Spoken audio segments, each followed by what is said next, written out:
All right. Hello and welcome. This is the efficient HVAC and dehumidification strategies for craft cultivation operations. And to kick things off, we have some messages from PG&E, our sponsor today. So, some basic workplace safety, take care of yourself, remember to stretch and hydrate, follow good ergonomics, make myself sit up a little better there, call before you dig, earthquake safety. All of these slides will also be available after. Wash your hands. It's RSV, flu, COVID, I don't know, monkeypox season. So keep yourself safe. Wash your hands. And then unless Mary wants to take over. And then remember your go bag, keep one, especially for folks that are in California. Make sure you have your information, communication, food, medications, everything like that. Unless I think I saw Mary. Mary, would you like to continue the safety section? I didn't see Brian. Oh, well, I'll just keep Sorry, going. I was muted. Can you hear me now? Yep, Mary, you want to continue the PG&E safety section? Well, I'm just kind of jumping into this from Cole, but anyway, yeah, this is our recommendation.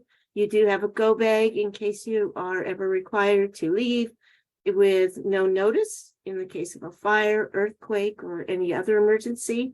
And I always like to remind people to include their pet food. Remember, your pets need to eat too, and also include your medications. And this, would you like me to continue? Yeah. Okay, this is the authorization and release. It just says that if we do, you probably won't be having any pictures taken of you here since you are attending virtually. But if we did have any sound recording or photograph of you, that you're consenting for us to use it with no charge for our promotions. And this is our disclaimer that just says this information is believed to accurately describe the technologies that are being discussed, that they do illustrate typical situations, and you must adapt them to apply them to your individual circumstances.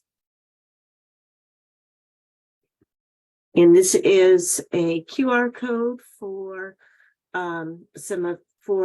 joining or for our HVAC classes. We do have several. We are in workforce education and training at PG&E, and we provide a lot of energy efficiency classes centered around existing buildings, also lighting, residential, agricultural, and this is a link to our classes that center around HVAC. And this is safety, just to remind you, if there's an earthquake, duck, cover, and hold. If there's a fire, know your exits, escape routes, and have an evacuation plan. Remember to know where you, or discuss with your family where you'll meet if you had to evacuate suddenly. Active shooter, get out, hide out, take out, call 911. If there's a medical emergency, know who can conduct CPR, call 911.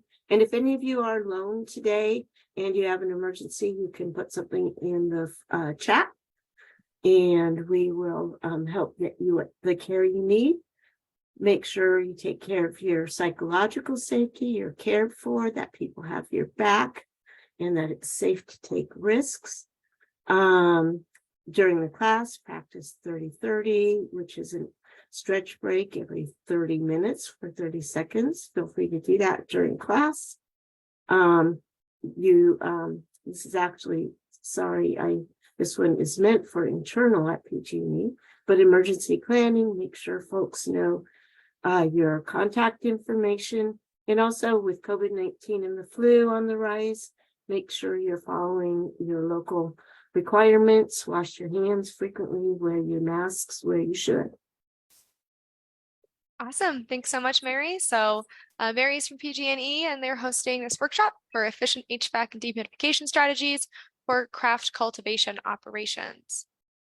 So our agenda today, we're going to do some introduction, some HVAC 101 reminders, talk a little bit about California Code 24 Part 6, some dehumidification and cooling more in depth, talk a little about airflow microclimates, energy planning, and then commissioning and maintenance, benchmarking, and then I guess Mary's gonna round us off with talking about some financial incentives, and then we're gonna have 5 or 10 minutes for Q&A at the end here.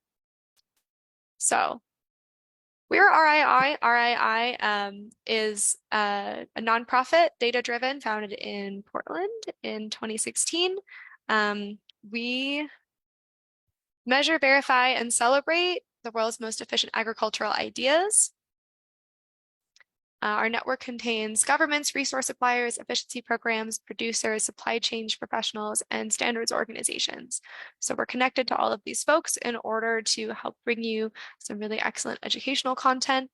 A lot of those folks tend to be part of our technical advisory council. They help us develop best practices guides, which are all free and available for you to access, as well as shaping the tools and resources that we have to support that and advocate for informed policies, incentives, and regulations. So here you have some of our best practices guides and peer-reviewed publications. They are available for free in our catalog. Bryce is going to drop the link. Feel free to drop things in the chat throughout this, and we'll make sure that they get kind of woven into things. We do have a HVAC best practices guide that was published recently.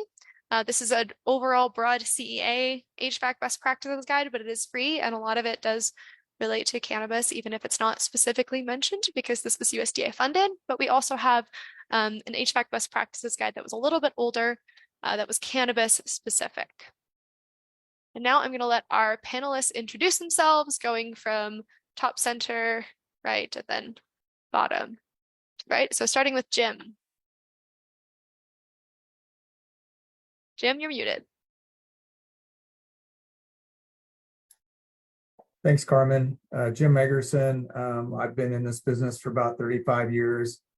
I'm a licensed professional engineer. I've been involved with probably a couple of dozen cannabis projects, cultivation in manufacturing in 10 different states across the country, coming up on about 1 million square feet of operating facilities out there. So, we've touched a few of these, and yeah. So glad to be a part of this. Thank you. And Jim is our kind of guiding our technical conversation. So he'll be facilitating the technical conversation. All right, Derek. Hey, Derek Gambrel, owner and operator of Redwood Remedies, California craft cannabis cultivator, operating tier 2 mixed light, nursery, outdoor, and distribution licenses in California since 2013. So about 10 years now. And happy to be on the board here and contributing. Thanks, Derek. Dan? Hey, I'm Dan Dettmers, Senior Application Engineer here at Quest. I've been at Quest for about almost 5 years, but I've been doing both agriculture and food processing work, HVAC and then refrigeration work for, I hate to admit it, probably 25 to almost 30 years as well. Based here in Madison, Wisconsin, I really enjoyed the safety talk, Mary. I can tell you we do not talk about earthquake preparedness much here in Wisconsin, only snowfall preparedness. Oh, that's true, but we don't have that except for in a few territories. Right. It looks like we have to be prepared for snowfall tomorrow here. Great, thanks, Dan. Hopefully you keep your power on and everything like that. Yeah. All right, Randy. Yeah, hi, I'm Randy Lenz, Senior Application Engineer for Andon. I've been with Andon and its parent company for about 19 years, focusing on indoor air quality, HVAC accessories, but primarily humidification, dehumidification, moisture control for indoor environments has been my expertise. And yeah, we're sitting in Madison, Wisconsin, just down the road from from Dan. We're all waiting for the snow to come and got our shovels all tuned up. So Thanks, Randy. All right, I'm going to round us out real quick and then hand it over to Jim to guide the technical conversation. So we're talking California craft cannabis. So license-wise, we're focusing mainly on the specialty cottage small, a little bit of the medium. That's going to be heavy in the indoor and the mixed light kind of areas for us. So that's kind of who this conversation is going to target around. And here on the right, you can see some information about the type of folks who are growing and what kind of environment they're growing in. And that was from one of the CVFA reports from 2020. So I'm sure things have changed a bit, but until I get a better picture, that's what the picture is going to be. So today's workshop is to encourage cultivators to work with PG&E and California efficiency programs to figure out how they can grow better and get incentivized to grow better, as well as to convey some scientific insights and industry expertise directly to these producers, as well as the folks who serve producers, and assist craft producers and their design and construction partners with what they need to know to stay competitive to comply. You can also access both the recording of this as well as any of the previous workshops. PG&E and SCE have kind of partnered for SCE to do kind of like a 101 series, and then PG&E is doing a bit more of an advanced series. And you can register for those at resourceinnovation.org/California, as well as watch the recordings afterwards. So these will all be available on there. You can register for these upcoming workshops. Bryce is going to drop the links for all of these. That are these advanced PG&E funded workshops happening in March, April, and May. Without further ado, I will turn it over to Jim. So thanks, Carmen, sorry. So I think I'd like to, the next slide, please. I'd like to just kind of start by saying, we have a lot of folks that will bring us opportunities and they'll say, I've got a 20,000 square foot building, and, they end up needing a 40,000 square foot building. So I think really kind of sometimes that you need to think about the business plan dictates your program. Knowing how much revenue you want to produce a month, what your pounds per month are, what the grams per square foot, all of that, equating to how much the wholesale price is in that state.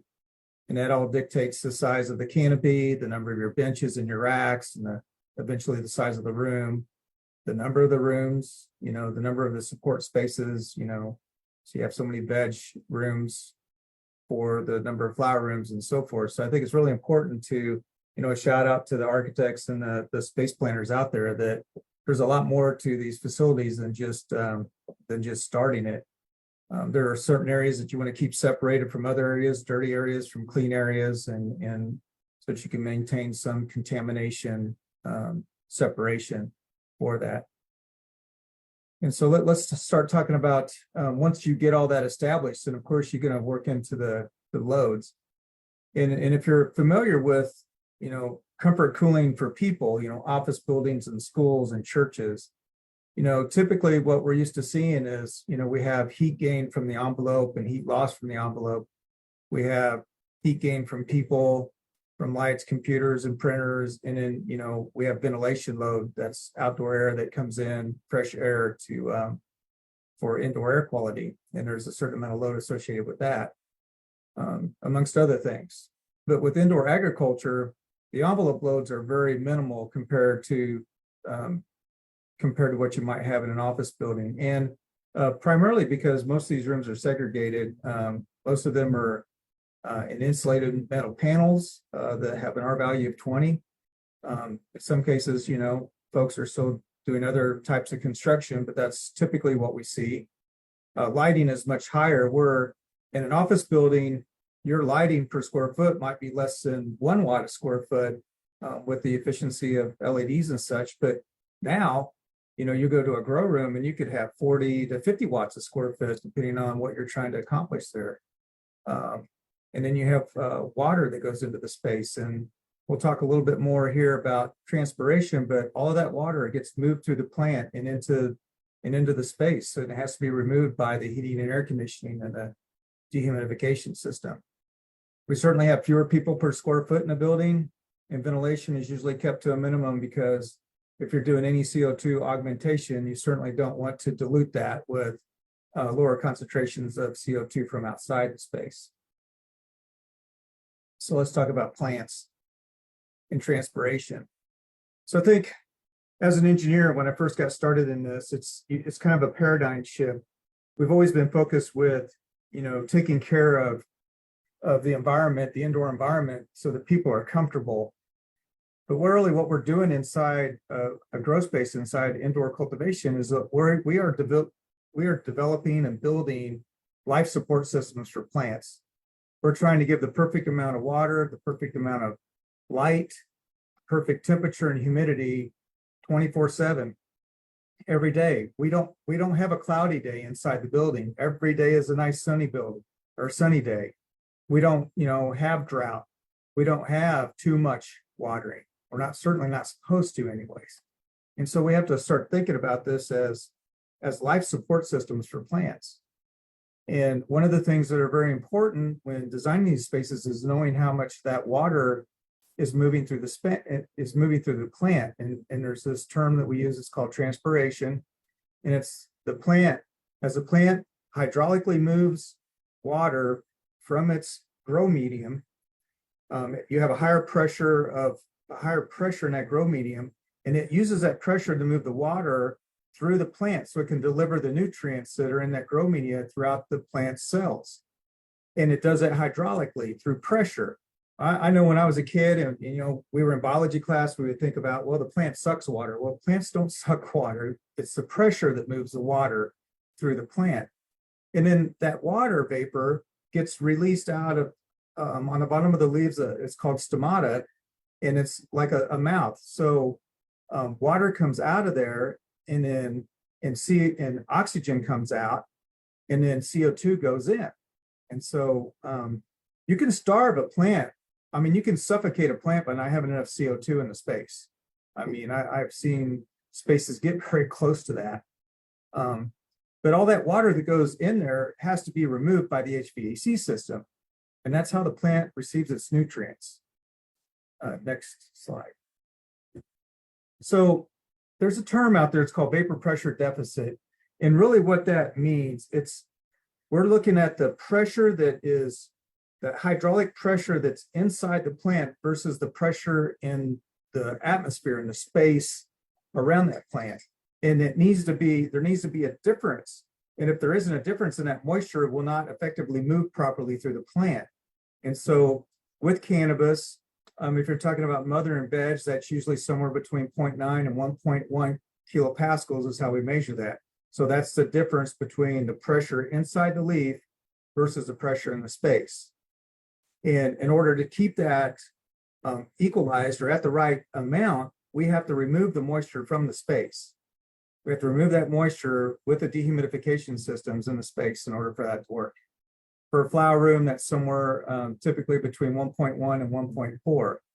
And something that's very important that a lot of folks fail to realize or understand is that the temperature of the leaf highly affects that vapor pressure within the plant.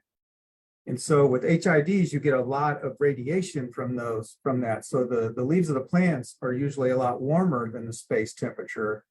But in an LED lit facility, you don't have a lot of radiation. So those leaves may be 2 to 3 degrees cooler than what's in the space.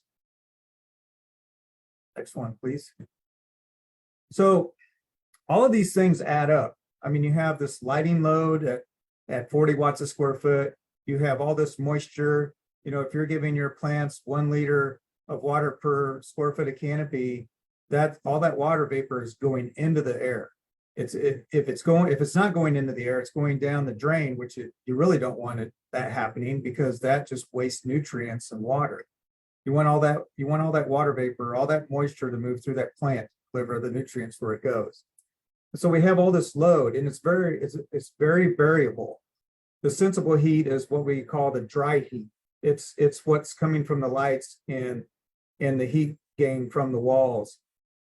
And the latent load is really the humidity that's in the space, the moisture that moves through the plant. This load is very variable. And something else to keep in mind is that transpiration, that water vapor that leaves that leaf, it creates an evaporative cooling in the space that at certain times could account to as much as 50% of the lighting load. And in some cases, I've seen it be more. And as the plants grow, we water them more, they get bigger, they have more surface area, they transpire more water, and you have higher latent loads in the space. And the more latent load you have in the space, that also credits or takes care of some of the sensible load in the space. So you have this constant shifting of loads within the space. Next slide. This is just another, the previous graph kind of showed that, but this is just another graph, another way of showing it, where plants are small and water vapor is low, the latent heat is much higher. As those plants grow and you start watering them more, they get bigger and more moisture comes in the space, which offsets more of the sensible load in the space. And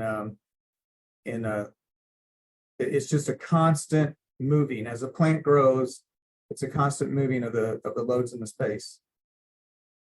I'll throw in with Jim on this one. I mean, the important thing to remember is a lot of times when people are designing and selecting equipment, and Randy and I are going to get into this more down in the dehumidification and cooling section, they're always looking at that 8th, 9th, 10th week. They're looking at the end where you've got the highest latent loads, you got the biggest plants, but you got to remember you've got all those other loads all the way along. So when you're selecting your equipment, you got to think about what's my efficiency at all points, what's my capacity at all points, what's my ability to meet that load and meet it with the least energy requirement. And so that really needs to play into the selection of the equipment. And then also, as this graph shows, don't forget the lights off, right? When you've got all that evaporative cooling, a lot of times you have times when you actually have to add heat, and keep that in mind when you're designing your system. Yeah, Dan. So there's a slide that's coming up that actually shows how the different space temperature and humidity affects the selection of the equipment. And if you start digging deep and you start asking a lot of questions, you'll find out that when they say, I want it to be 75 and 40%, in my flower room, in the last week, they failed to tell you that, oh, by the way, I'm also going to cut the water in half too. Yep. So they're trying to stress the plant in many cases. And every grower, Derek could probably talk about this a lot. Every grower has their own way of doing that. They have their own methods and how to do that. So. And I can tell you when you call Randy and I, and we start asking all these questions, probing deep, we don't want to necessarily know your secret formula because we don't have grow operations. We need to know this information to help you properly size and select equipment. And like Jim just said, if you're cutting your watering rate at some point in the process, we need to know that, so we know, all right, there's going to be less latent load. There might be more sensible load. You might have, warmer lights, cooler lights. Let us know as much as you can. Derek, did you have anything to add to that?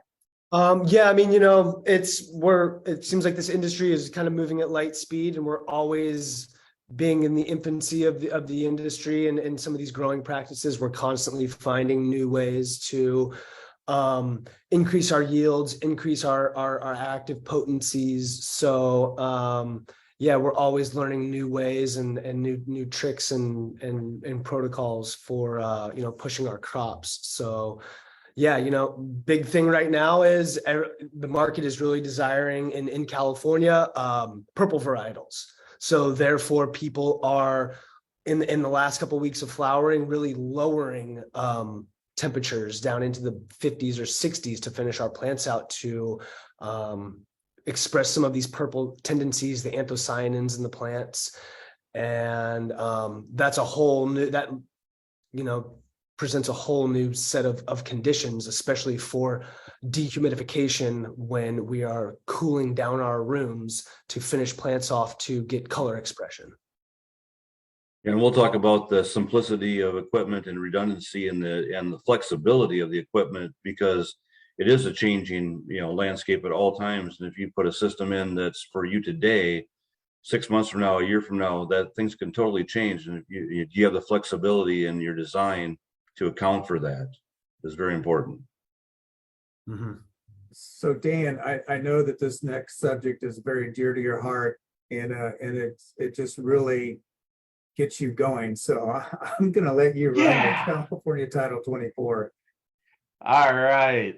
I will start with the disclaimer. I don't work for California. I don't live in California. I didn't write this code. Don't blame me, right? But okay. That said, I was really heavy and actively involved in the whole process of developing the code that's about to come into play here in on January 1st, 2023. Title 24, it is, as you can see, it's entitled the Building Energy Efficiency Standard for Residential and Non-Residential Buildings.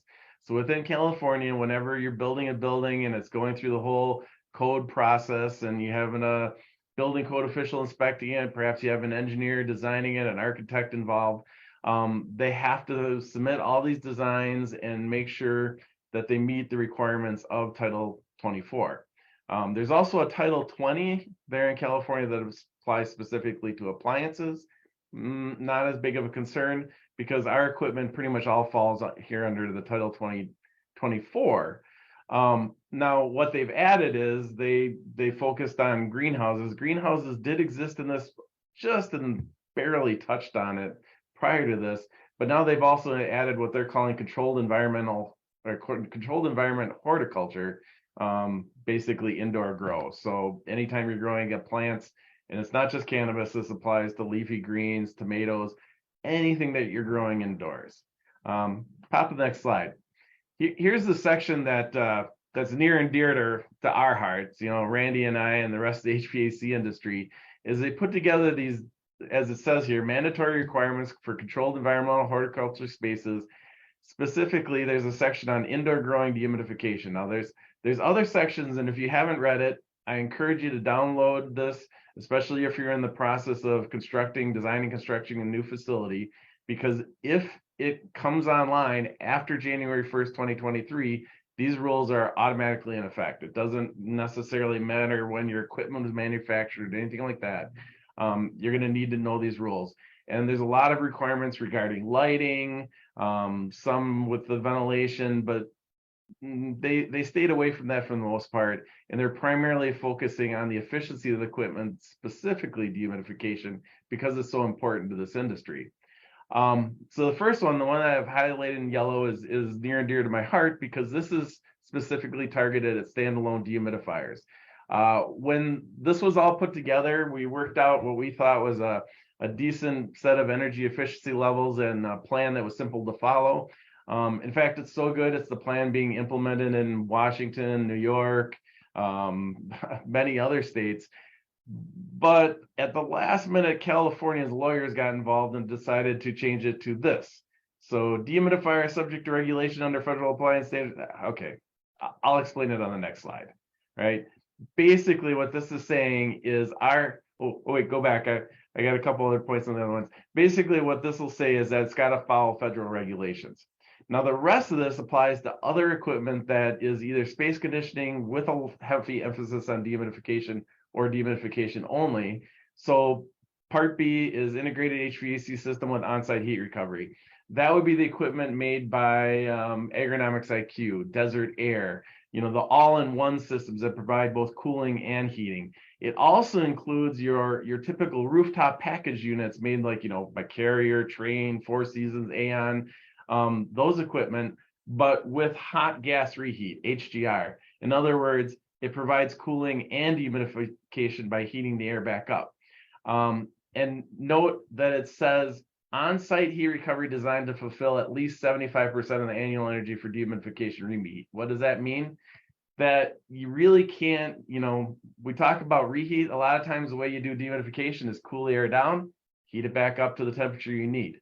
Well, when you're heating it back up, what this is saying is at least 75% of that energy has to be recovered from the refrigeration system, like we do in standalone dehumidifiers or rooftop with hot gas reheat, or you have to collect it from solar, or it has to be recovered from some other process within the facility. Maybe if you have water-cooled lights, you can use that heat. If you have another process going on and you recover heat from that, that could be used to reheat the facility. What you can't do is spend a whole bunch of energy to cool down the air and then spend a whole bunch of more energy, you know, either electric resistance or burning a fossil fuel to heat it back up. That's basically forbidden. Same thing in part C. So they're saying you can use a chilled water system. but again, it has to have that on-site heat recovery. And then the last one, solid or liquid desiccant dehumidification systems for designs that require a dew point of 50 degrees or less. So desiccants, it's a different form of dehumidification technology, nowhere near as efficient as the other versions, but as Derek kind of alluded to, it's gaining a lot of popularity because it's a dehumidification system that works really well when you want really cold temperatures at the end of your growth cycle, or really low dew points, meaning really dry air, because a lot of times you want to stress it in order to get those purples and oranges and other colors to pop. Well, if you are designing a system where you're at a dew point of 50 degrees or less, meaning that dew point being the temperature at which water condenses from the air, now you're allowed to use desiccants. Otherwise, if you're just running at a normal 70 degrees, 50% at night, 80 degrees, 50% during the day, you're not down to a 50-degree dew point, and they're saying you can't use desiccants because it's too much of an energy hog. Okay, flip to the next slide. So this is specific to standalone dehumidifiers, which for most of our audience is probably what you're using, because you're smaller craft growers, you want the modularity of the standalone dehumidifier. Well, what this is saying is these dehumidifiers now need to meet basically the Department of Energy regulations that they implement for residential dehumidifiers. So they break it into two categories: portable dehumidifier, whole home dehumidifier. Not labels that really make sense to our industry, but this is what we're saddled with for the moment. So when we look at a whole home dehumidifier, that means a dehumidifier that has ductwork on one end and ductwork on the other, right? So there's ductwork bringing the air back to the dehumidifier and ductwork taking it back to the space. And when you do it that way, looking at the table, the minimum efficiency numbers you have to hit depends upon the size of the box that it comes in. So now when you start looking at buying dehumidifiers, you're going to have to ask them, what's the case volume size? If it's 8 cubic feet or less, you can get away with a pretty inefficient dehumidifier, 3.7 pints per kilowatt hour at a rating condition of 73 degrees, 60% with 0.2 inches of external static pressure, meaning that there's a filter and some ductwork on it. Not too hard of a number to hit, but now if you get a larger unit, so the larger Quest units, the larger Anden units, they're going to be greater than 8 cubic feet, which also means that they have to hit a higher efficiency level, 5.09 pints per kilowatt hour or greater. On the other category, portable dehumidifier, well, this means, okay, as it says, means a dehumidifier designed to operate within the dehumidified space without the attachment of additional ducting. What this is really targeted in the residential era is, you know, a dehumidifier that's sitting in your basement without any ductwork or sitting in a crawl space below a building. So it's rated to lower temperatures and lower conditions. So 65 degrees, 60%. Not necessarily irrelevant numbers to most of you, except for maybe your drying room or that very end. But again, these are the numbers that we have to work with. So you need to ask the manufacturer, what's the rating conditions? And then at those rating conditions, you need the capacity and the efficiency. So if the capacity comes out to be 25 pints per less, which is your typical dehumidifier you would get at a big box retailer or a home improvement store, you're talking 2.7 pints per kilowatt hour. If you get up to the larger stuff, which is most of the stuff that you're actually purchasing, it's 5.92 pints per kilowatt hour. If you notice, this is the highest efficiency at the lowest conditions. For most of you who have taken the HVAC 101 class know that the lower the temperature, the lower the dew point of that dehumidifier, the harder a time it has, you know, maintaining capacity, maintaining efficiency. So this is a really tough number to hit. So be cautious when you're selecting dehumidifier if you're going to hang it in the space without ductwork.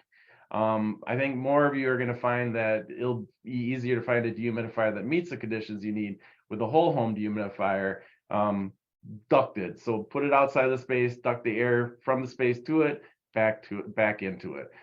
You should see marketing literature coming out with more information on that. So how do you get involved in this process? If it's the 2022 billing, well, you know what? It's already published. It's too late. It's too late to get involved, but I encourage you to obtain a copy. And Bryce, if you could drop that in the comments, that link. You can go to that link towards the bottom of the page. You can download the standard as it is, and also download their comments and everything else on that. Just look for keywords, look for CEH, look for dehumidifier, and you'll find, also look for lighting, and you'll find most of the regulations. If you have questions, I encourage you to hit Title 24 at energy.ca.gov. I will warn you, when I send them questions, it takes a month or two to get back. You might be better off calling, if you're in California, the 916-654-5106 number, and they can explain everything to you. Now, the 2025 cold cycle is just about to begin. So there, I highly encourage you. Again, there's some links. You can get involved in the code making process. Some of the things that we're looking at for the next cycle include regulating and forcing you to recover water, recovering the condensate from your HVAC system, whether it's air conditioner, dehumidifier, and reusing it, looking at the overall efficiency of your air conditioning, dehumidifier, and lighting to create a overall efficient operation, and a few other things. They need a lot of input from growers, especially the smaller growers, because they want to make sure that they're not putting rules on you that make it impossible for you to do business. But at the same time, we don't want to run into the same thing we saw this summer when the Cannabis Control Board started sending out those reminders that, rolling brownouts might be coming. Well, one of the ways to get away from that is put in more efficient equipment. All right.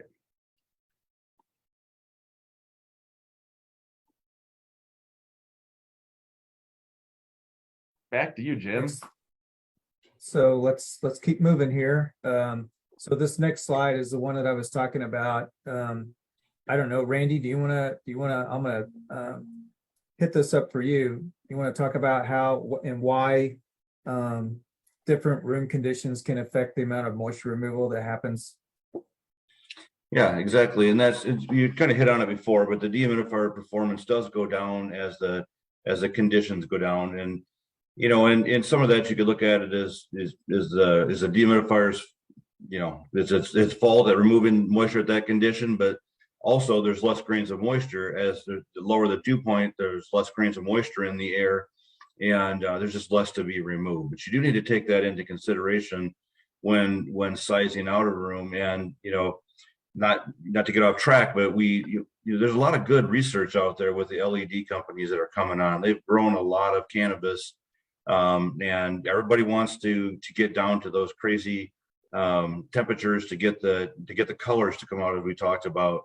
They're showing research where you don't really have to get that cold. I mean, it's stressing the plant. So if you're running, a lot of LED companies are saying, when you can run 83 degrees and 60-65% humidity through most of your flower cycle, and then dropping down into the 75-73 degree temperature range will still bring out those colors. You don't have to hit 60, 62, 65 to do that. And and at the end of the day, is it really worth it? Because you're going to pay a lot of money to do that, and you got to size your equipment accordingly.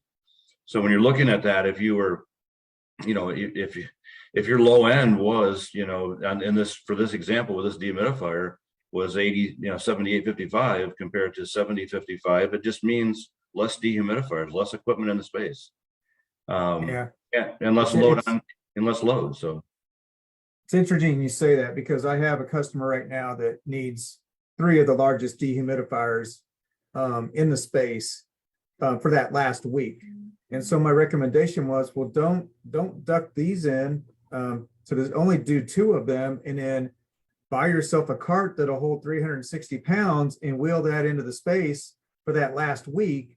And then you can move it to another room later when it needs that, temperature and humidity, because not all the rooms are on the same schedule. As most of us know, they stagger them for harvest. So you could just move that from one room to the next room, save yourself some money on the cost of the dehumidifier, but also on the install of those, because it's not inexpensive to install them. Right, and especially when you're into a craft cannabis, where you're not as big of a facility, and money may be tight to get everything up and running. You can repurpose some of that. You see, if it's too big a humidifier, it might not work, but you can move also, the last couple of weeks, bring that in, help with that load, and then move it out, bring it in your dry cure room and help with, repurpose it there. So. Yeah, I'll throw in all the time. We get calls. So at Quest, we sell not only the refrigerant dehumidifiers, we sell those desiccant dehumidifiers that you often see in cold storage, -10 degrees. They work great down there. But if somebody calls me up and just says, I want to buy one for my cannabis operation, I'm like, no, you got to convince me that you need it. Because most of the time you don't. The desiccant is going to be a lot more expensive to install and a lot more expensive to operate, as I kind of talked about in Title 24. So like Randy said, if you don't need to get down that low, please don't. You're going to be hurting yourself. But like Jim said, I have had a couple customers get a portable one or one that they can move from room to room so they can finish out the last couple of weeks with the desiccant without significant expense, we'll say. Well, there's a and lot you of- got a standby, and you have a standby if one goes down, so you Mhm. have one you can move in there in emergency. Yeah. Well, I don't think, Carmen, that you really want us to dwell too much on this, because these next few slides aren't really geared towards craft grows or for your more larger systems, larger rooms. But there are many different ways to accomplish this. And on some of the larger grows, it makes more sense to do some of these more packaged or built up systems than in your small craft grows. I'll just throw, you want to be careful in your system selection, because a lot of times people want to sell you some system with bells and whistles and this is the greatest thing, and this is what the giant growers use. Well, that might not be for you, right?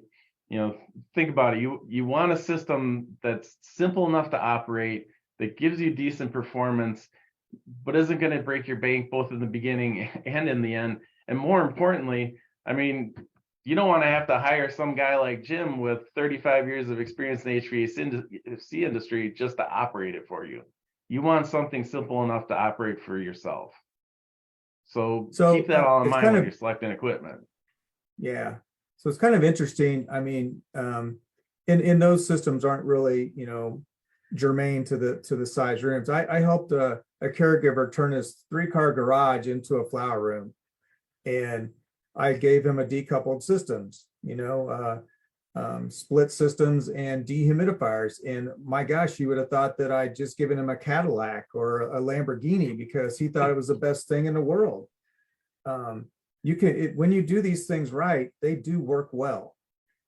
Having systems that are designed for each thing. You can, the integrated system, you can cool and dehumidify it, but it has its purpose. It was really built for cooling and not removing the sensible load. So sometimes it can struggle with that, and having the right, having that right piece of equipment. And it isn't one size fits all.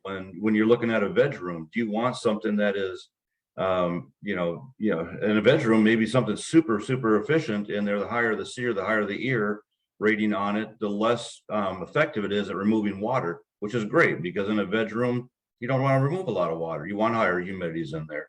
But that might not be the ultimate selection to have the highest efficient HVAC in your flower room, because it doesn't do anything with the latent load and can struggle. So, having those conversations, looking at the whole picture is very important.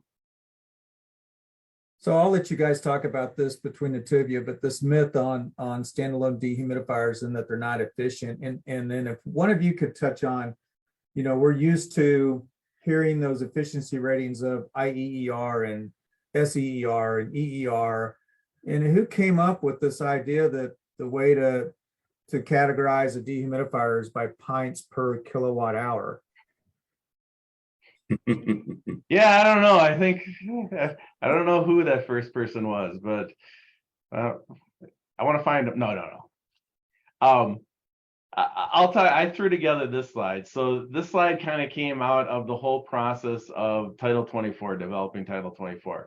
And I put the word myth there because originally in Title 24, they said standalone dehumidifiers should be limited to, I can't remember, it was grow operations like 1,000 square feet or less, not even canopy space. It was a really small number. And I came back to them and I said, well, why is that? Why are you limiting it? And they said, well, standalone dehumidifiers, those are, cheap little things from China, and they're horrible and they're inefficient and they can't remove any water. So we're just going to leave it to the small stuff. And I was like, hold on, let me put together some information for you. And so I went out and I started looking at, this is actually more for this market, for the craft growers, the typical equipment that they were using for the purpose of dehumidification. And you can see the highest standalone efficiency unit, and I got them as much as I could, rated at 70 degrees 50%, because that's what California was using as nighttime conditions in their energy analysis. So the highest efficiency unit on the market was 6.3 pints per kilowatt hour, which, to Jim's point, means that for every kilowatt hour of electricity I use, and to kind of give you an idea, most hair dryers that you use are about 1 kilowatt, meaning that if you took a hair dryer and you ran it for an hour, it's going to use 1 kilowatt hour of electricity, which in Wisconsin would cost you about 12 cents. I think in California, I don't know, Derek, what is it, like $4? I know your electricity is quite a bit more expensive. Yeah, that's yeah, we're in there. It is quite a bit more expensive. Okay, so you want, I mean, you want us to conserve it not just for conserving energy, but conserving your funds. So then I started looking at, well, what else is going on here? Well, those DOE minimums that we talked about for whole home conditions, you can see for the larger units, it's 5.1. For the smaller units, that's 3.7 pints per kilowatt hour. And I said, well, how does that compare to the other equipment? So you take a look at your integrated HVAC, your unit that was really came out of the swimming pool market, but now is designed for space cooling, but also a lot of dehumidification. And you're looking at very efficient cooling, but also 4.3 pints per kilowatt hour moisture removal. So that's not bad. Then you start looking at those rooftop units, and that's really a case of a unit where dehumidification is a side, it's a tack on, right? After they're done building it, then they'll go back and put in the hot gas reheat coil in order to kind of turn it into a dehumidifier. And some of the best ones are still in like the 3.0 to 3.9 range. I think I found 1 or 2 that hit like a little bit over 4, but a lot of them, and especially the smaller ones, and you're talking 1 pint per kilowatt hour or less. That means for that same energy where you're getting 5 or 6 pints with the standalone dehumidifiers, you're now only getting a half a pint to a pint. That's if you're using it at nighttime purposely for dehumidification, that's not very good. And then, there's some of those guys out there that are the, hey, you got to hit it hard. Who cares what it costs? It's all about, using horsepower to get it done. That's your reheat. Well, you got to be really careful there, because once again, you're putting a lot of money into cooling that air and a lot of money to heat it back up again. It may be fun and glamorous, but in the end, I mean, this is a business and you're all here to make money. So. Right. And then, as you said that too, these all come with if you had another column, it all would come with a price tag on them. Right. And when you get into the craft market where you're going to buy this equipment, you're not going to get that integrated HVAC system. It'd be price you out of the market. And so you're looking at the best equipment you can get. And those systems are going to have a reheat. But at nighttime, we talked about that too. There's not enough hot gas in a lot of those systems to bypass, to dehumidify properly at night. And that's where the dehumidifiers come into play. And that's what makes them really important and really work good together. And that's really what you need. And you can't go, like you said, you're not going to be allowed to say, oh, this reheat did not work, I'm going to throw a gas heater in there, some resistance coils in there. You're not going to be allowed to do that. And technically, the Quest and Andon dehumidifiers are a reheat, right? We're rejecting the heat back into space, but we're rejecting it at a very, very highly efficient, water removal at the same time. So now, I was just going to say a quick comments on those energy efficiencies. So the pint per kilowatt hour, I mean, that one's pretty straightforward. Those other ones, the EER, SEER, that's all relating to the efficiency of the air conditioning equipment. But keep in mind, when they're talking about that energy efficiency, they're only looking at temperature removal, not latent, not water removal. So especially the SEER, seasonal energy efficiency ratio, that's actually a blend of it's a mathematical blend of a whole bunch of different rating conditions. Yeah, here we go. That takes into account a whole different inputs and loads. And the manufacturers can game it a little bit to push it more towards sensible. So what you end up with is a very efficient air conditioner that doesn't take care of a lot of latent. And, going through some horror stories, looking at some of these other equipment types, mini splits, VRF, those ones in particular, people put them in because they are very efficient. They're really good at sensible water removal, but then they get them up and running and discover that they don't have the latent removal that's expected. So when the lights are on, they're still falling short of capacity. And I've actually had a couple of cases where people came to me and said, hey, I need to put in more dehumidifiers for my lights on condition, which is just blew my mind, because there's usually so much heat made by those lights that the air conditioning takes care of most of that dehumidification. Not the case all the time when you're talking about super efficient LED lights that aren't putting a lot of heat in, and then units that aren't designed to take moisture out. Now all of a sudden you're putting in more dehumidification. So take a look at the whole package. Ask your engineer, your contractor, how much water is this mini split, VRF, split system air conditioner actually going to take out, so I can figure out how much dehumidification I need. Or your Andon and your Quest person too, because we take a look at that, ask those questions. What are you putting in there? Because we're going to know if you're putting in a mini split and a VRF, type system, it's not going to pull a lot of water out. And just the kind of the split between old HVAC equipment and new HVAC equipment, they were really designed for about 75% sensible removable and 25% latent removable. As that efficiency of the equipment has gotten better, it's really about an 85-15 split. So better at cooling, worse at removing water. So to put it in perspective, your space is more like 60% sensible, 40% latent. So it's not getting that water out. So Carmen, I want to tee up a subject here about how dehumidifiers work. If you could jump down to like slide 49, and not that I want to skip all those fancy slides you put in there, Dan, but that's okay. I kind of looking at the time here, but so one of you guys, let's talk about how these dehumidifiers work so that folks understand that they do reject heat into the space, and that heat has to be taken care of by the air conditioning. So the air conditioning is going to take care of a portion of the lights, but it's also going to take care of the heat from the heat of compression that's going back into the space. You guys want to talk a little bit about that? Randy, you want to take that one? Yeah, we can do this together, but I mean the reality of it is, an air conditioner and a dehumidifier are kind of built for, very similar. Mr. Carrier, when he went out to build a dehumidifier, he made an air conditioner by mistake, and that's how we got to where we are, today. But you've got your warm coil, you got your evaporator coil, which is cold, your condenser, and you're rejecting on an air conditioner all the heat outside, right? Air conditioners do not add cooling to your space; they reject heat from your space. Stand outside, all the heat rejection goes outside. It's removing heat and cooling by removing that heat. So, but in the big difference between rejecting that heat out or using some of that hot gas to bypass and bring some of that heat back into the space to make the AC run longer to remove water versus dumping that all outside, whereas a dehumidifier standalone is going to dump all that heat back into the space.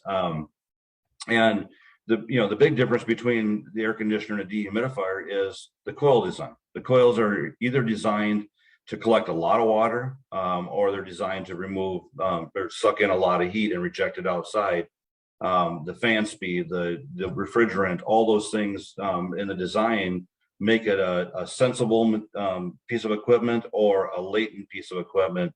And that's really, the crux of it. That's really what it's doing and what it's designed to do.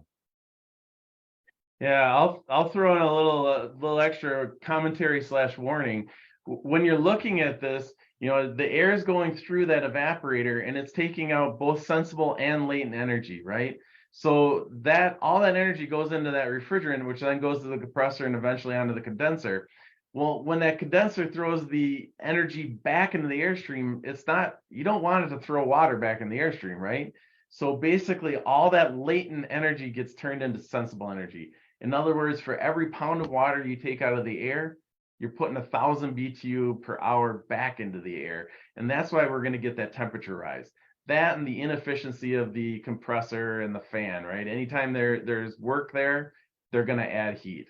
That's just kind of the way physics works. So Now, one of the great things though is that energy that you put back in to evaporate, to take the water out, well, when that goes back into your space, that's basically offset by the evaporative cooling. So it's a wash.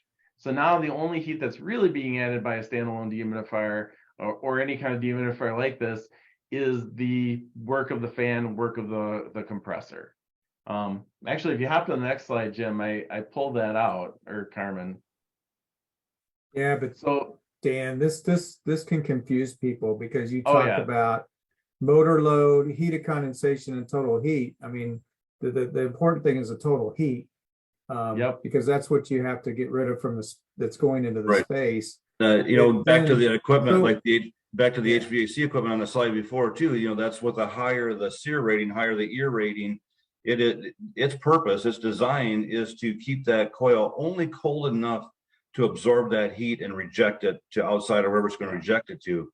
Anything more than that, those manufacturers consider that to be a waste. So that's why they do that. And the wetter the coil, the harder it is for it to cool, to reject heat. It's the water on the coil acts as an insulator, and it makes it harder to remove water from the space. So they want that efficiency.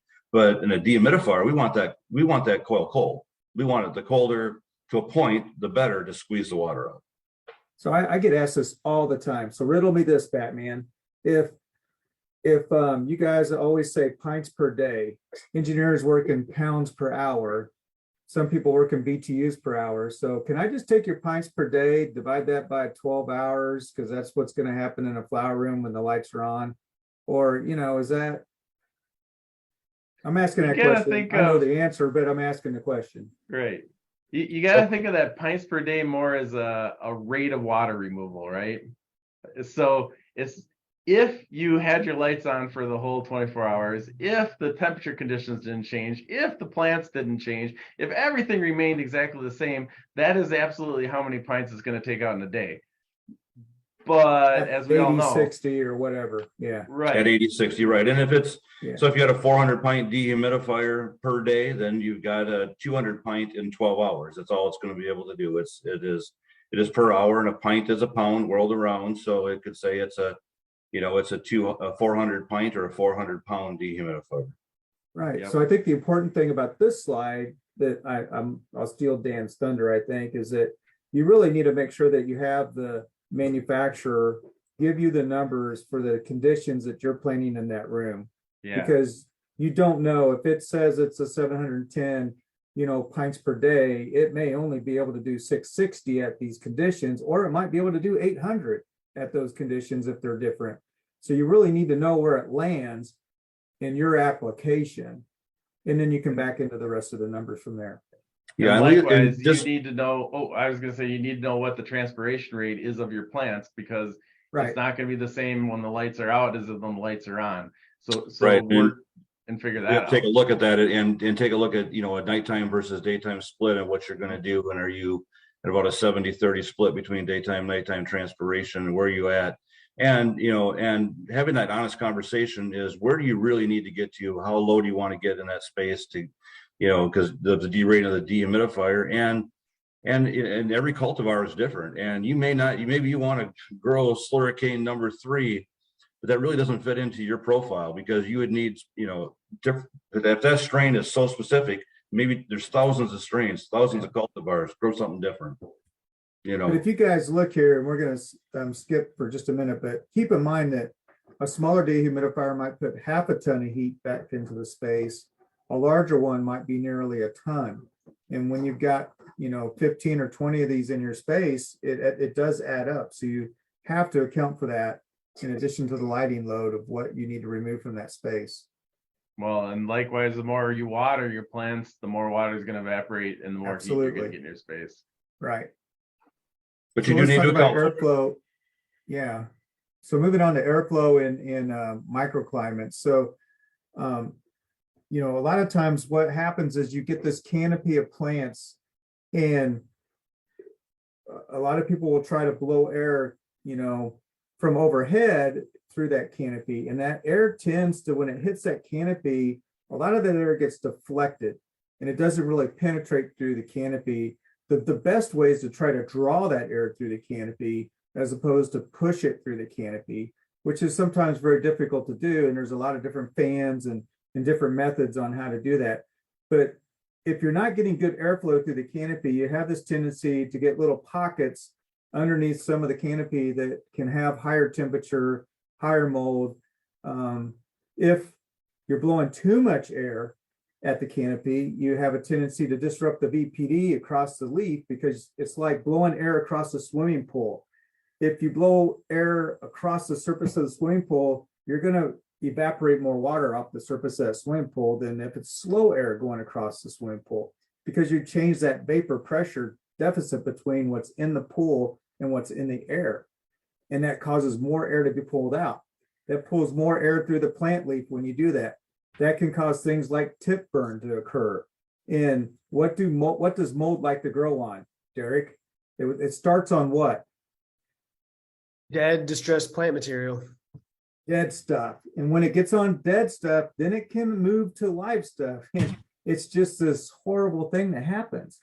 And so we want to avoid those things. So trying to keep a good homogeneous environment within that space, everywhere in the space, is going to get you the best results and the best yields, because you're not stressing that plant out, trying to force too much water into it by increase the vapor pressure deficit across those leaves.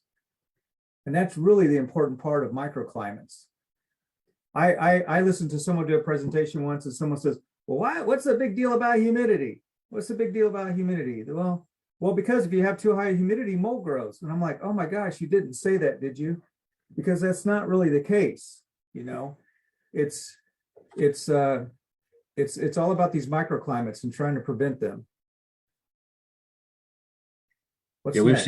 we've seen powdery mildew in desert conditions worse than humid conditions. It is not exactly. It is not a RH factor for powdery mildew. It's fuel to the fire if you already have it, but it does not create it.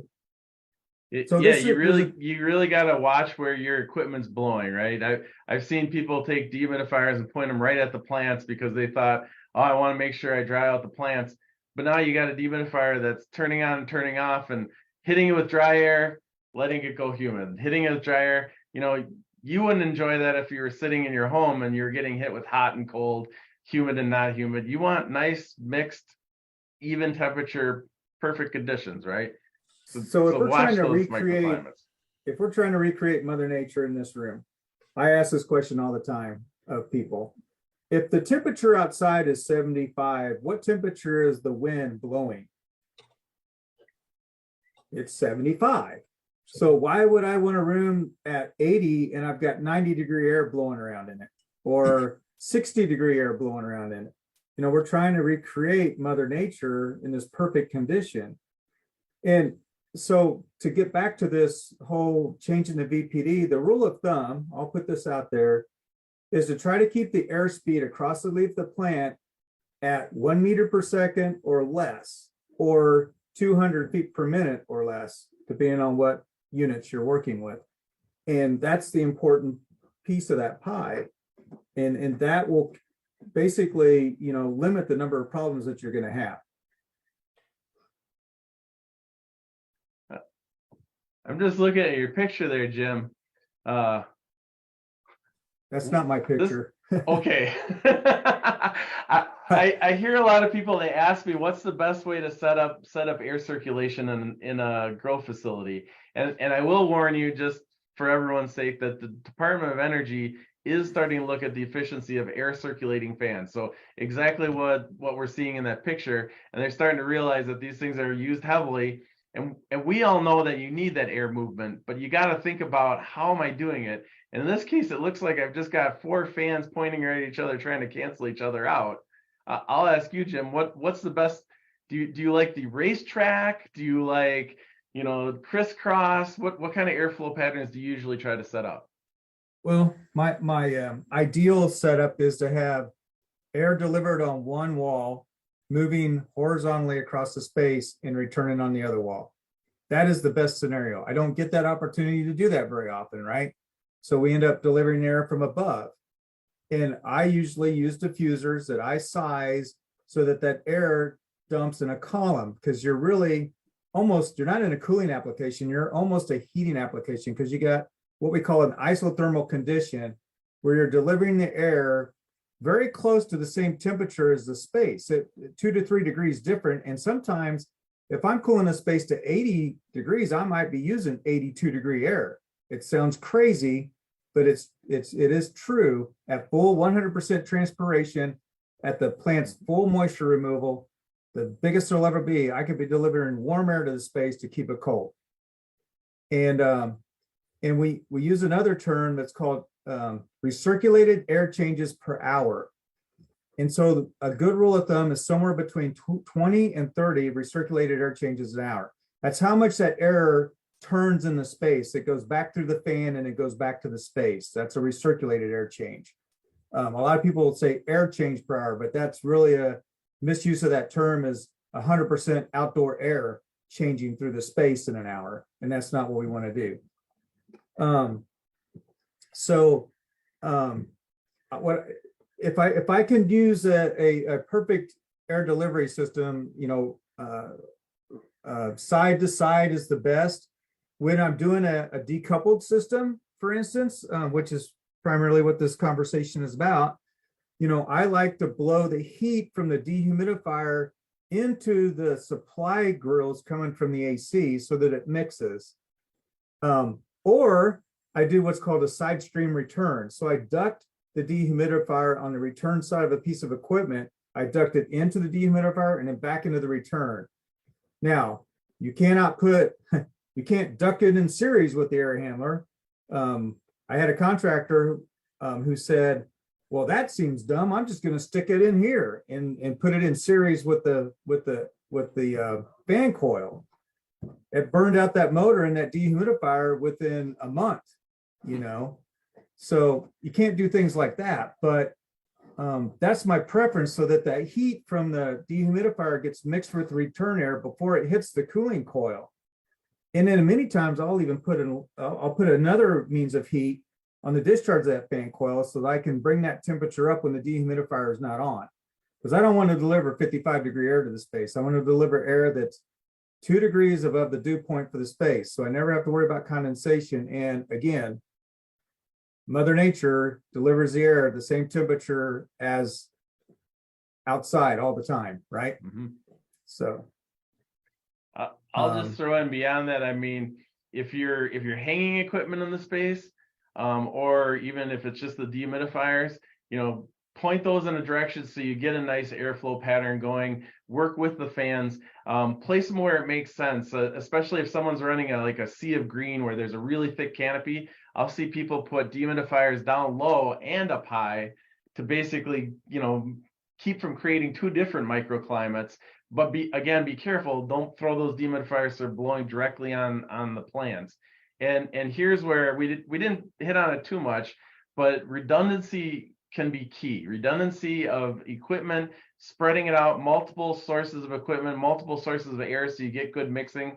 But redundancy also pays benefits for, when equipment breaks down, and all equipment breaks down, having multiple pieces means you're only losing 1/6, 1/8 of your cooling, of your dehumidification, instead of 100%, right?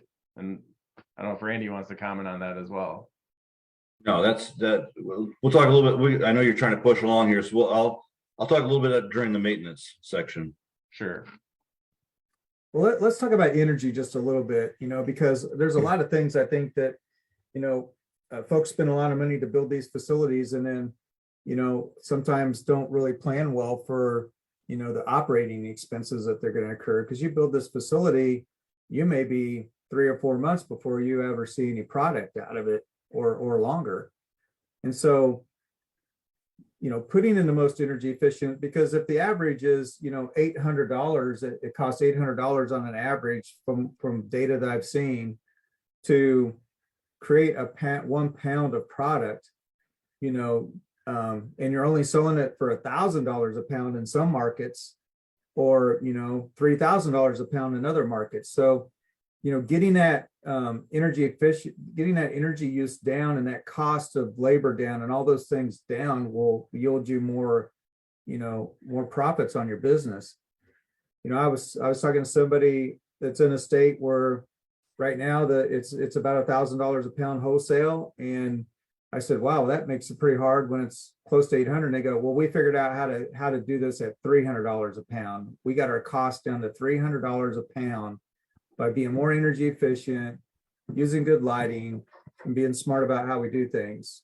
And they're going to lead the market in that area for sure because of that.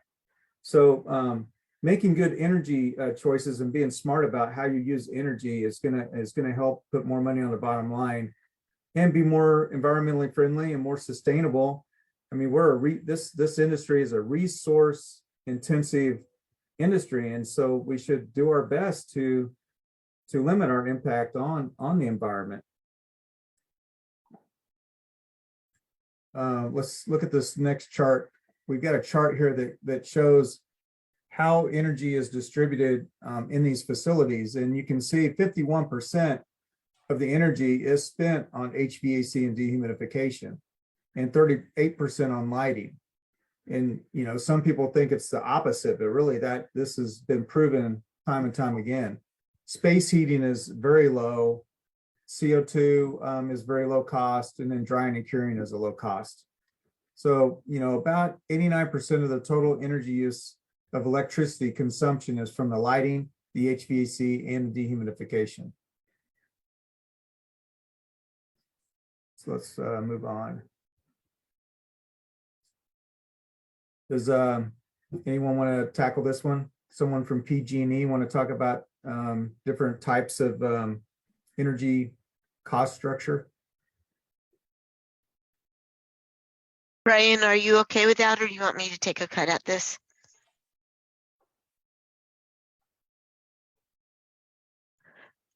Okay, if you can hear me. Basically tiered would be, it's based on energy usage, like the slide says. So the less energy you use, the lower rates you pay. But when you go up a tier and you go up another tier, the rates will go up per kilowatt hour. Time of use is what most people are changing to. And I think it's actually the default required by PG&E. And that's based on when the energy is used. And it's meant to shift so the peak load times off of peak hours. And for agriculture, the peak times are 4 to 9 p.m. And so obviously here the suggested hours for vegetative light cycle is 9 p.m. to 3 p.m., which is a really good way to avoid the time of use. And there are also agricultural energy rates. There's several plans that I am not completely familiar with, but you should all have an account representative. And if you contact them, they will help you find the best plan for you.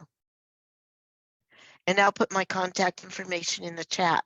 And if you have questions that aren't getting answered, I'll help you find an answer. Great, Mary, thanks. So moving along, we'll let's get into commissioning and maintenance. And one of the things that's very dear to my heart is certainly commissioning. And in a nutshell, for those who aren't aware, commissioning is basically functional testing of the system to make sure it's operating the way it was intended to operate before you start using it for that purpose. In a cultivation facility, it's very difficult to do that because a lot of the times when we're sizing equipment and we're developing these systems, we're developing them for a room that has plants in them that are fully transpiring. There are certain ways that we can kind of simulate that effect to make sure that the system is working properly. We can turn the lights to 50% and make sure that the cooling is working and maintaining set points, because at full transpiration, that's about the amount of sensible light that's being taken care of. But going through this commissioning process is going to improve your maintenance procedures, save your staff time. It's going to find things that are using energy when it shouldn't be using energy, or doing things that it shouldn't be doing, by taking it through these functional tests to determine whether it's operating correctly or not. And it's going to predict whether this is going to work well once you start using it. Part of the process is doing monitoring. So as you're doing this test, you're monitoring all the environmental conditions all the time.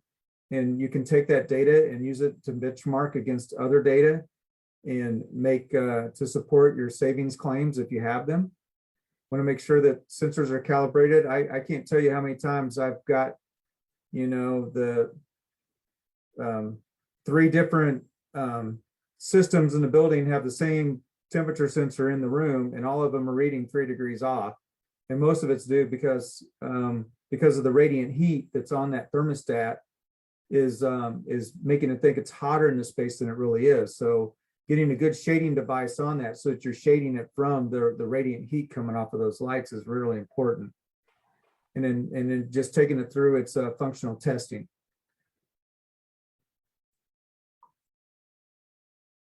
I just threw this slide in. So for those of you who do go to engineers, architects that aren't familiar with the indoor horticulture industry, when you say commissioning to them, this is what they're thinking. And hopefully someday this industry gets to this point where it really starts a year to 2 years before the building of your facility and continues to several years after. For the moment, right now, what we want for commissioning is more that construction turnover, making sure that what you purchased is what you actually got and that it works properly. So let's start talking about maintenance a little bit. Maintenance is gonna vary greatly based on the systems that you have in the space. Recently did a small study of a package system versus a decoupled system, and the difference in maintenance. The package system was about $3,500 a year, and the decoupled system was $8,500 a year. And the biggest issue there really was in filter changing and the number of filters that were in the system compared to the package system. It's not saying that one is better than the other. It's just knowing what those costs are and what those things are. If I'm doing a package system, I have service techs on staff, and they will do a 43-point check out of that piece of equipment between every harvest. So when we get told that the cultivator is going to take that room down for harvest, we have guys show up to the site, do the 43 check out of that piece of equipment, so we know that it's ready to run 24/7, because these systems run 24/7, and they need to be ready. And we can identify whether bearings are going bad or a fan motor is going out, or we have a high amp draw on a fan motor, something like that. We can identify some of those things before they occur so that we can fix those before you get plants in there that you're flowering. And if you're going to lose plants, nobody wants to kill any plants, but actually the dry room is the worst place to lose a product, because you've got all that energy and labor and all that stuff went into creating that product in the very end. That's the last time you want to lose something. If I told people, if you want to kill something, kill clones, but don't kill flowering plants. That is the worst thing that we could do. Obviously, we don't want to kill any plants, but if something's going to fail, I'd rather it fail in the clone room than in the flower room. But scheduling maintenance is very important, and knowing when to do that. If you have a perpetual harvest room, which means that you're constantly going to be rotating plants in and out of that room, it's never shut down and emptied of plants. You have to have a different means of doing your maintenance schedule for that room. You may want to do it when you're in a lights off condition instead of a lights on. There's so many different things that you have to look at to do that. And I don't know, Derek, if you have any experience with any of that, and because you operate these facilities, what you deal with every day. Yeah, I mean, it's absolutely heartbreaking to lose something in the tail end of a cycle. It's the quickest way to failure. If you're having issues in the end and losing flowers is absolutely heartbreaking, and can just is quickest way to downhill.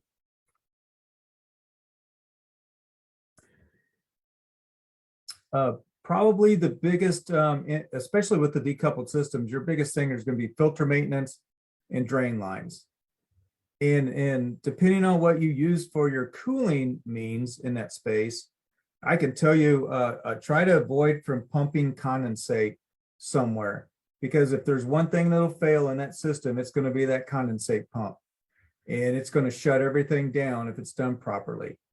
Making sure those things are cleaned and working properly. But I would recommend always gravity feed your condensate, because then you don't have to worry about that pump failure, because those are, I don't know a good example of something that breaks a lot, but that is going to be the piece that's going to break every time.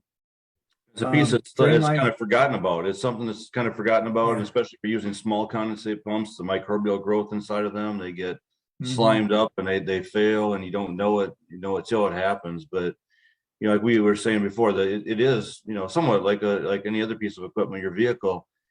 Filter maintenance, keeping that equipment clean internally is really going to help the HVAC equipment. It's going to help the dehumidifiers and that drain line maintenance, so we don't have water backing up into the system and pouring out somewhere that we don't want to be. And and following whatever the HVAC company recommends for their maintenance. But dehumidifiers, in particular for Quest and it's really filter maintenance, it's drain line maintenance. Those are the things. But you mentioned it before, planning ahead, making sure you can get to that equipment. I mean, so many times there's dehumidifiers hung from the ceiling, and you get in there, or maybe in a sea of green, like we mentioned before, and they're in the back of the room. You can't get to them. What are you going to do? How are you ever going to service that?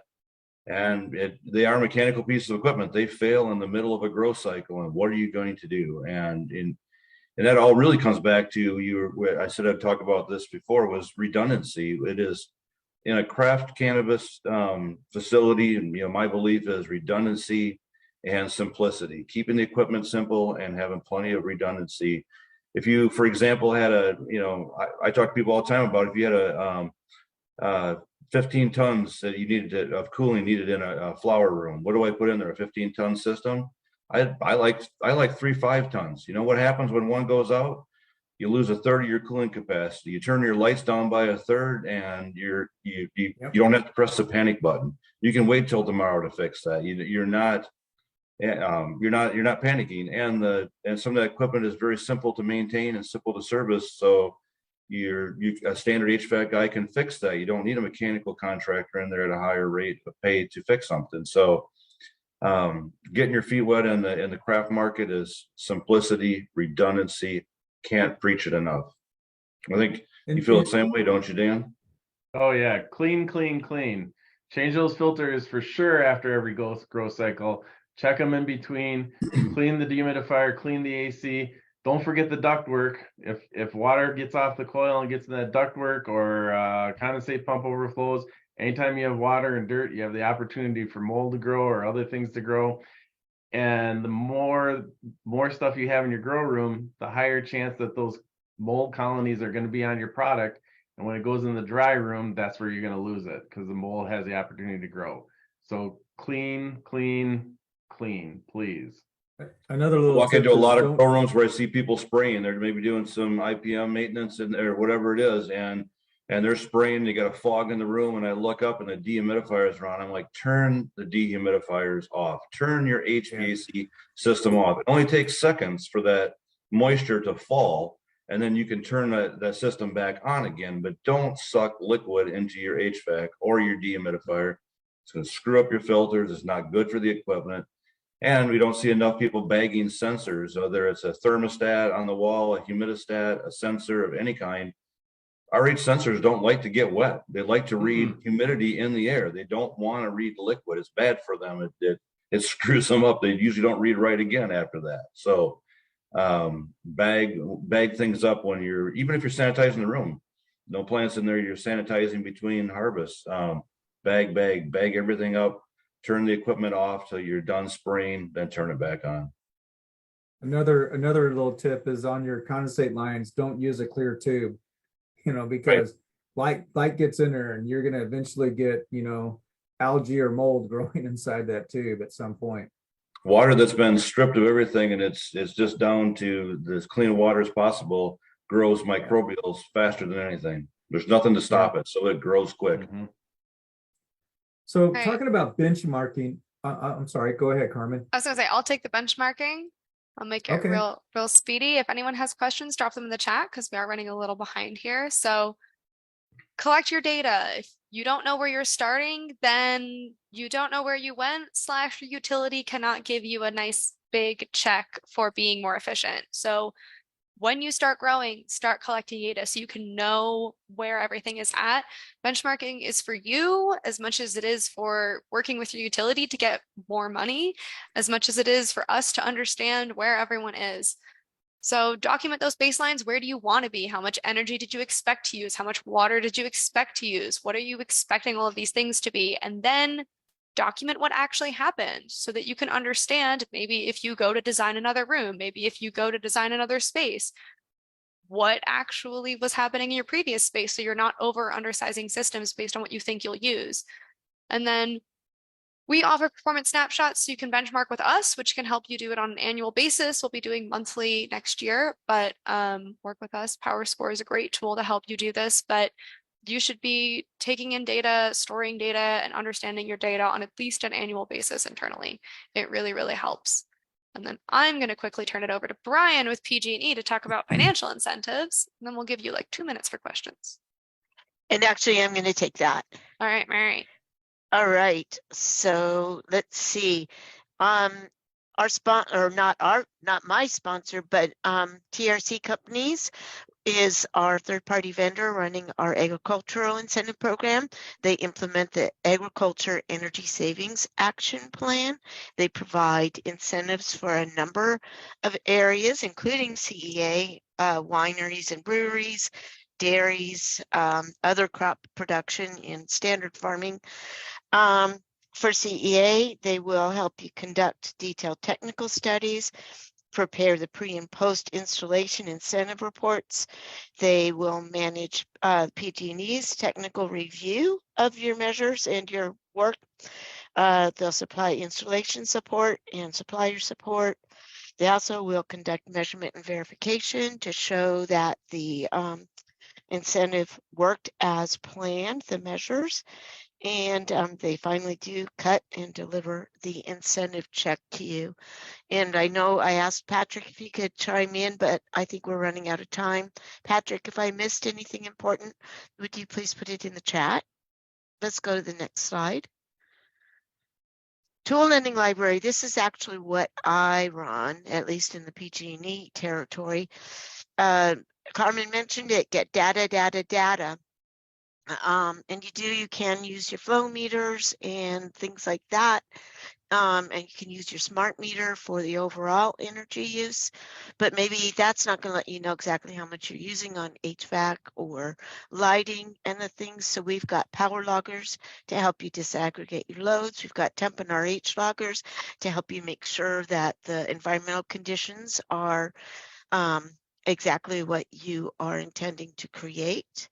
We have flow meters for analyzing flows, and so SCE can help you, and also PG&E.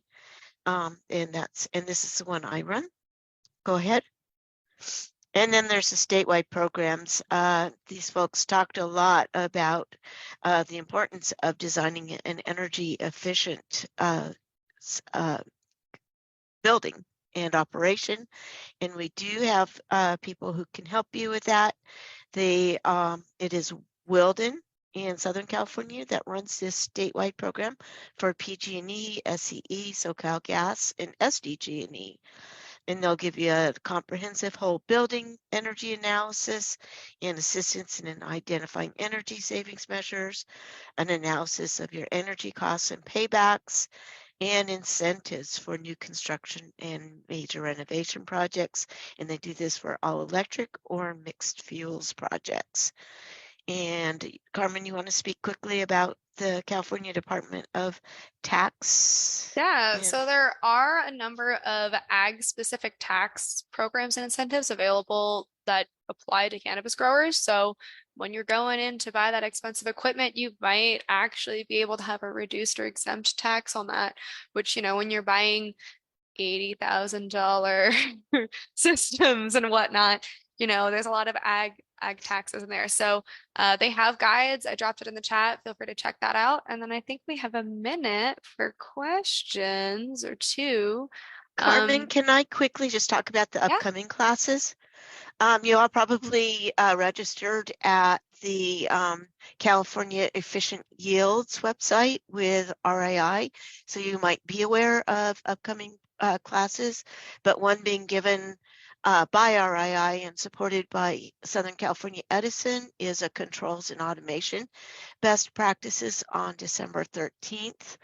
And then we have a little bit of a break and we start with the PG&E classes again in March of 2023. And we have classes about retrofits for CEA, also efficient irrigation techniques and water reuse. We also have one about managing peak loads and using renewables in CEA. And then we have one about putting it all together where we will present some case studies that you might find useful. Awesome. Thanks, Mary. And I think that closes us out. The recording will be available as well as a copy of the slides. You should get an email about it. Oh, probably Monday. We really appreciate all of you coming. Thank you to our speakers for sharing all of their expertise. Yeah, have a great day.